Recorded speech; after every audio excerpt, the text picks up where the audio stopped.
Hello everyone, I'm Darshan from Team Coding Gurus, and here's a video demonstration for our project Wastewise Web, which has won third prize at RodaFest Hackathon, which was conducted by Ghatkopar West Rotary Club. So this is our landing page. I'll quickly reload it as we have a beautiful animation going on it.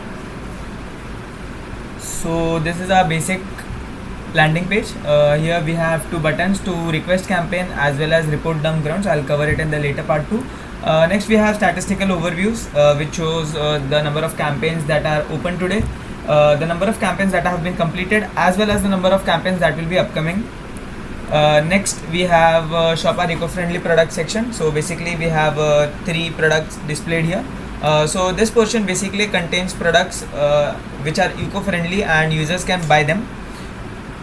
Then we have the knowledge hub section, which is basically our blog section. Again, there are fewer blogs displayed here, as well as we have a dedicated page for it too.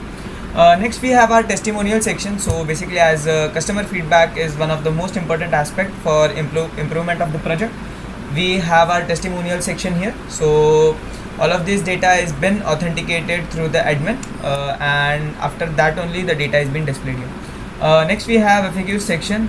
We have tried to answer as many as questions user may have. In case if user has any other questions, we have our own bot, that is EcoBot here.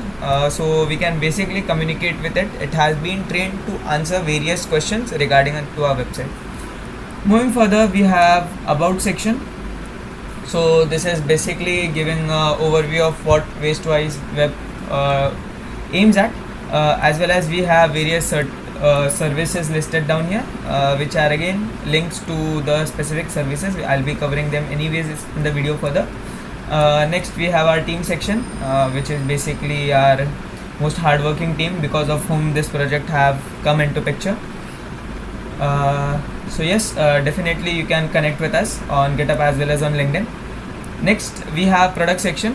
So basically we have all the products that are available on our website listed down here, as well as if there is a user and he wants to add his own product, so he can do it by the add product. And yes, of course we need login before moving further. So I'll quickly log in to an existing username. So we'll have data to show on. We have signed in with Google and other things going on as well. So I'll quickly move to the product section, and once I click on add blocks, I'll be able to add my own block. So again, we have shown authentication and we have added protected routes.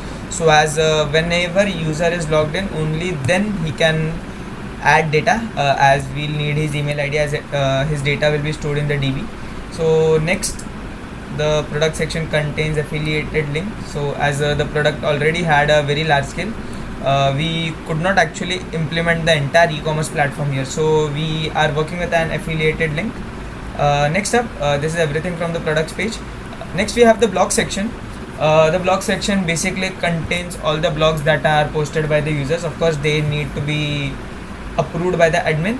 We also have a create blog here, as well as if I hover on to any blog, you can basically read it. So this is the dummy data which was filled during our demonstration. So this is an actual data what it looks like.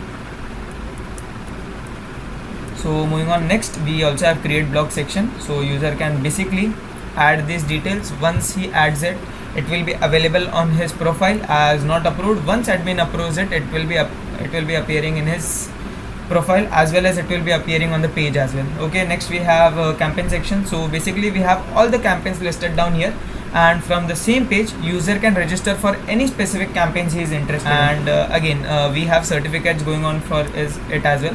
So all the campaigns available here are primarily approved by the admin, and then only they are visible here. Next we have the guide section. So guide section basically contains various guidelines and manuals which will help users get to know how e-waste can be managed, as well as various things which can be added. One of the most important thing of the project is that we have made it admin centric. So admin, all of this data is controlled entirely by the admin. So admin can remove any PDF file or add any PDF file whenever required. So this is not actually static data, this is coming entirely from the database. Next we have bin locator. So here we have located bins as well as dustbins, recyclers, e-waste bins, rack pickers and various other things. There are limited things jotted down here, as this is completely from the research end. At the later part, we can of course use RTI and other things as well, as through which we can get all this data and we can make the website more accurate.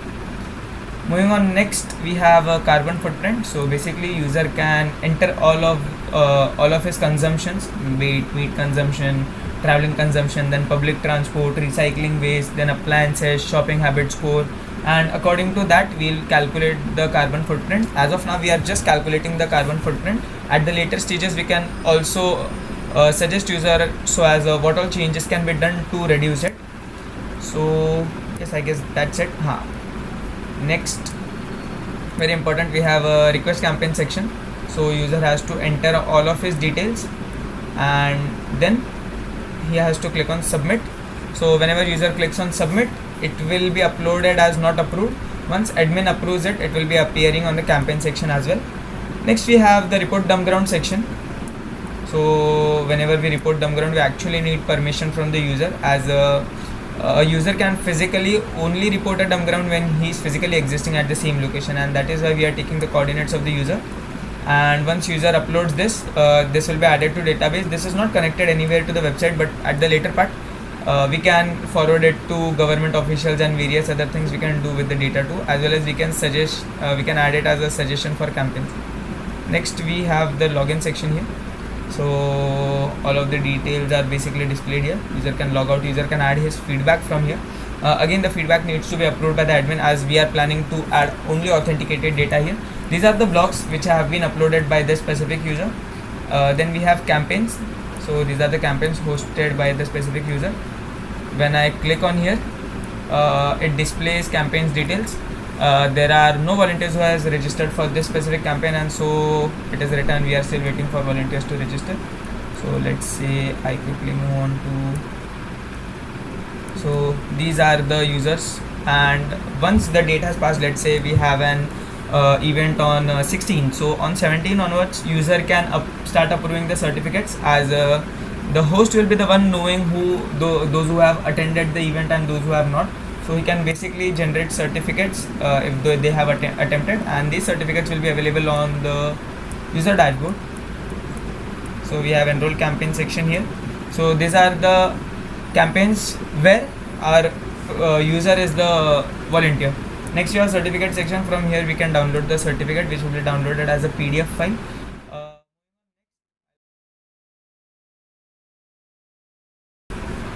So here I have to click on admin, done. I've logged in. So very beautiful animation again. So we have dashboard section only once we have the admin login. So we have number of campaigns displayed here, the number of documents that are available, as well as the number of users that exist in our database. We have a simple graph going on. So as stats for further advancement, we can definitely add more of the things. And then we have our administrative team here. We can of course add as well as delete other admins. Coming to the blogs, these are the blogs that are pending for approval. So I can approve as well as discard them anyways. Same goes for campaign and product too. So I won't take a long time to explain the same. Next, the feedback approval works the same. We have approve and discard for the feedback section. Very important is the document section. So from here user can delete an actual existing manual, as well as he can add manual through our inputs. So we have select image, select file for manuals, as well as select file and select image for guides. Last, we have a create admin section. From here an admin can create another admin. So this is the privilege that has been added on this instead of sign up. So as only authenticated admin can add other admin, and that's it for the website. So that was everything from our website. I hope I have covered everything. Let me know down in the comment section what you think about the project. Even if you have any other suggestions for us, make sure you drop it down. Make sure to check our links. I'll be also linking the GitHub link in the description, so you can check out the actual project.